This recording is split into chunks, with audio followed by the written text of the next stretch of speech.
everybody, this is Miss Taylor from the Marathon County Public Library, and today we have books about fractured fairy tales. So these are books that are based on a fairy tale but have a little change in the characters or the plot. We're going to have a lot of fun stories. So let's dive in with our first book.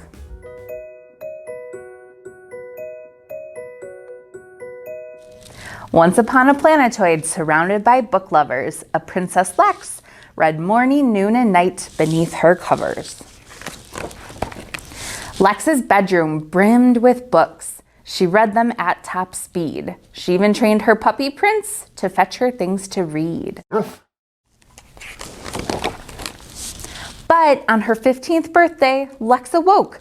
Her books were gone by the royal book removal. She raced to find her parents.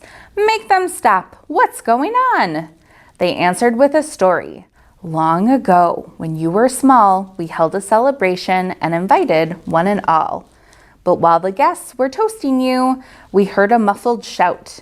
A fairy burst in, furious that she had been left out. How could you not invite me? I must say, I'm rather miffed. But wait, we did. Be quiet. Let me give your Lex a gift. Like all you wretched readers, Lex will live for reading. But when she's 15, she'll flip a page and get a paper cut. The paper cut will bring a curse. A death-like sleep will take her. She'll stay that way forever. Only true love's kiss will wake her. That's why we hid the books away, her mother said, dejected. For any book could cut you, and you need to be protected. Without its books, their world grew bleak, consumed by dark and gloom. Lex watched the shadows spreading from the windows in her room. It's all my fault, she said to Prince. I can't let things get worse. I'll fly to find the fairy, then I'll make her break the curse. Prince's nose picked up a scent. Good dog, those books. I need them. We'll bring a bot to pack them up and hold them while I read them.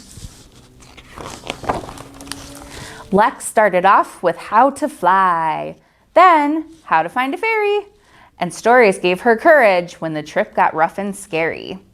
Meanwhile, in her fairy lair, the fairy shrieked, It's Lex! She won't get me. I'll stop her with the thorny hedges hex.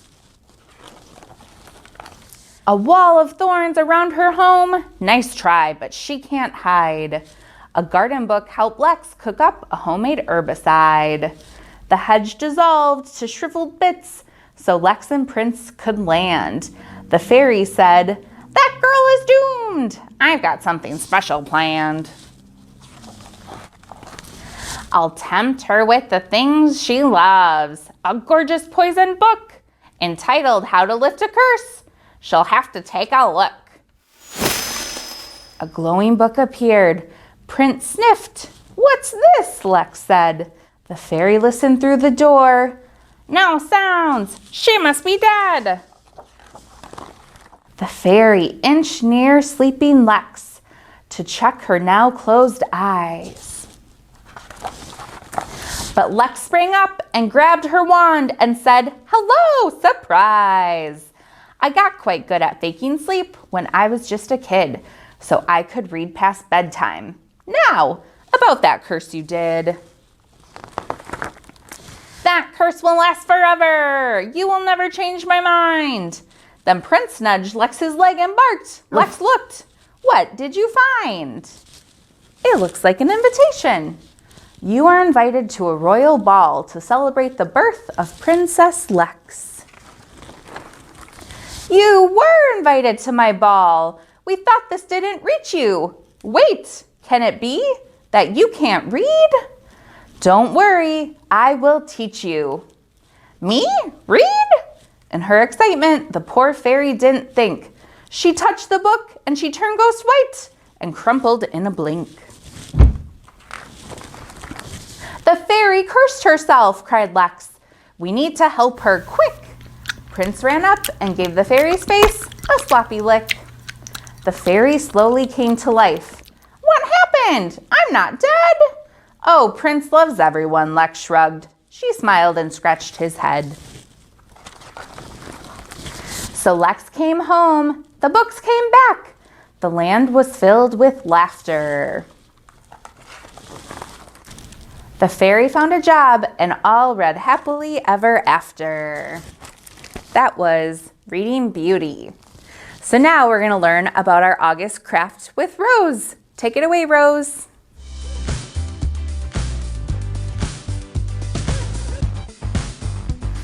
Hi there, welcome to Craft It. Today we're going to be talking about the grab and go for the month of August. On my blog, you could come to any MCPL location and pick up your fun feathered magpie magnet kit. What's a magpie magnet? Well, it's an opportunity for you to have some fun creating with a few pieces of paper, some clothespins, some really fun googly eyes, then adding a magnet on the back, and finishing up with a few feathers. And then also you'll find inside your kit a list. This is called your list of fun. So work together with your friends or family and come up with some more ideas of fun things you want to do for the rest of the summer. We'll stop by any MCPL location and pick up your fun feathered magpie magnet while supplies last.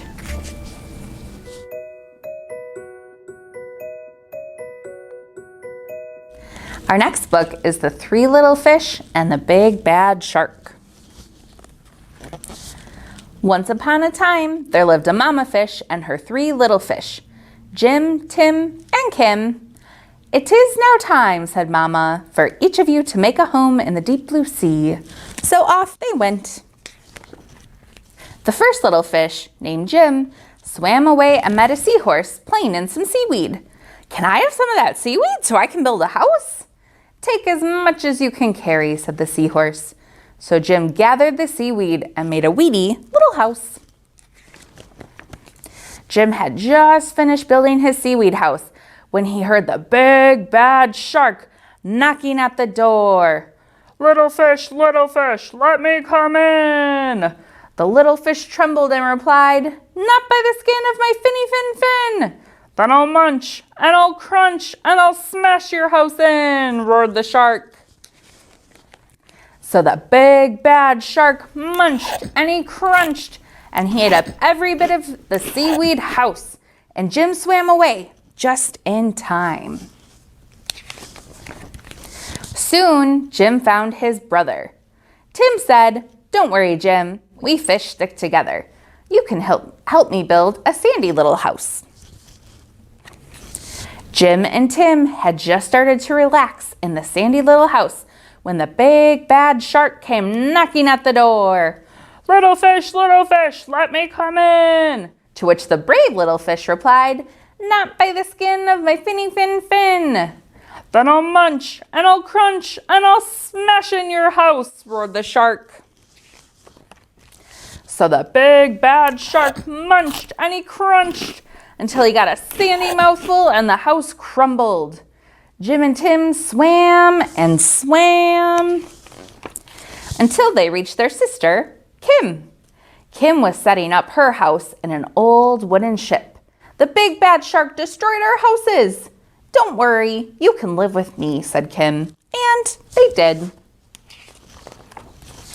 The three little fish had just finished lunch when they heard the big bad shark knocking at their door. Say it with me. Little fish, let me come in." To which the smart fish replied, "Not by the skin of our finny fin fins." "Then I'll munch, and I'll crunch, and I'll smash your house in," roared the shark. And the big bad shark munched and he crunched, but he could not smash the house in, and all his teeth fell out. Uh-oh. The three little fish were safe at last, and the shark is stuck eating seaweed. So that was The Three Little Fish and the Big Bad Shark. And we can't read a book about fish and the ocean without visiting our aquarium. So let's head on down and learn about one of our inhabitants in the Philistiner Aquarium.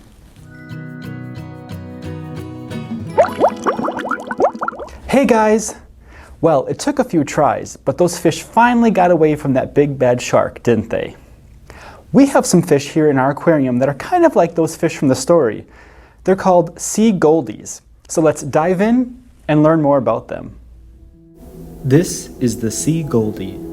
Like its name suggests, this fish is known for its bright yellow-orange color, which looks gold in some light. We have 2 of them in our aquarium at MCPL Wassa. Sea goldies travel in large schools comprised mostly of females and just a few males. All sea goldies are born female, with a small number becoming male at some point during their lifetime. These fish are found throughout the Indian and Pacific Oceans, especially in the areas around South Africa, Japan, and Australia. They feel most at home among coral reefs and clear lagoons. They're very territorial fish who are protective of their home and don't travel very far from it. Sea goldies survive on a diet of zooplankton, which are small, sometimes microscopic life forms.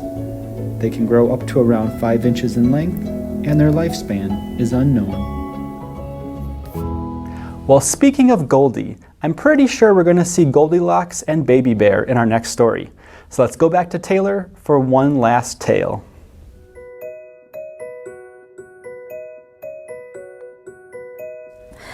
Our last book for today is called Fairy Tale Pets.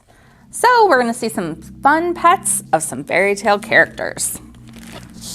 Bob lived on a nice neat hill in a nice neat house with neat roses. His dog named Rex was friendly and smart, and he was very quiet and neat for a dog. Their life was perfectly neat and fine, except they were very, very poor. I need to find a job, said Bob. What could I do? Then Bob remembered he loved animals, and the neighborhood was full of them. That's it. I'll take care of pets, he cried. Easy. So that night, Bob and Rex put up posters all around town. They said, need help with your pets? When Bob and Rex are here for you. We walk dogs, we cat sit, we house hamsters. No pet is too big or too small. Come to the house on the hill. All ready, said Bob the next day, when the first pet arrived. Hi, beamed a little golden-haired girl. Could you please take care of my baby bear while I'm on vacation? Who do you think that is? Looks like Goldilocks. A bear? Gulped Bob. He'd been expecting hamsters and bunnies. Don't worry, said the girl. He's such a little sweetheart.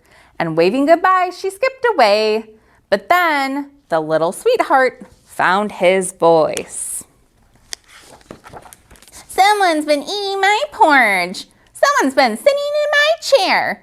And someone's been sleeping in my bed. No, stuttered Bub. That's Rex's bed. But in jumped the bear and crack. Oh my, cried Bob, staring at the mess. But the bear didn't care because now he had a splinter. Wah! No sooner had Bob gotten the splinter out when another pet arrived. I'm Jack, said the boy at the door. Can you take care of Gabby, my goose? Phew, smiled Bob. Much easier than a bear. Jack took some beans from his pocket. Take these in return. Beans? Asked Bob as he took the goose in. Now where should we put her, he wondered. But Gabby soon found the perfect spot for her nest. Someone's been sitting on my head, grumbled Baby Bear. And she's still there, look! Don't worry, gasped Bob, we'll get her down. But the goose did not want to be moved. She fluttered and flapped. She pecked and she squawked. And then suddenly, out popped a big, heavy egg. Crash! Good heavens, exclaimed Bob. Too noisy, cried Baby Bear. Wah! Poor Rex had barely cleaned things up when... Not more pets, groaned Bob. With a heavy sigh, he opened the door to see a rather green lady glaring back. Here, she said in a growly voice, take these nice quiet billy goats. No, wait, pleaded Bob. We don't have room for all three. But the goats were already inside. Trip, trap, went their clunky hooves, tipping over teapots, trampling over tables, and oh, they stepped on my toes, squealed Baby Bear. Wah! What a ruckus. Shh, whispered Bob, or you'll scare the goose. But it was too late. Honk! Gabby hooted, and out tumbled several eggs. They thumped and bumped and bashed and crashed. No, wailed Bob, the house is a wreck. That's it, no more pets. But just when Bob thought that things couldn't get any worse, three little pigs skipped up to the house. Our, puppy, he needs a walk, their leader cried. He's really friendly, honest. Bob looked at the puppy. It was positively huge. Is that a puppy? I'm sorry, we're full, said Bob. But the puppy just opened its big, wolfy mouth, full of big, sharp, wolfy teeth. Then it huffed, and it puffed, and it blew the house down, said the goat. Wah! Said Baby Bear. Said the goose. Oh, Rex, gasped Bob. I am done with pet sitting. The problem was, what else could he do? Then out of his pocket fell one of Jack's beans.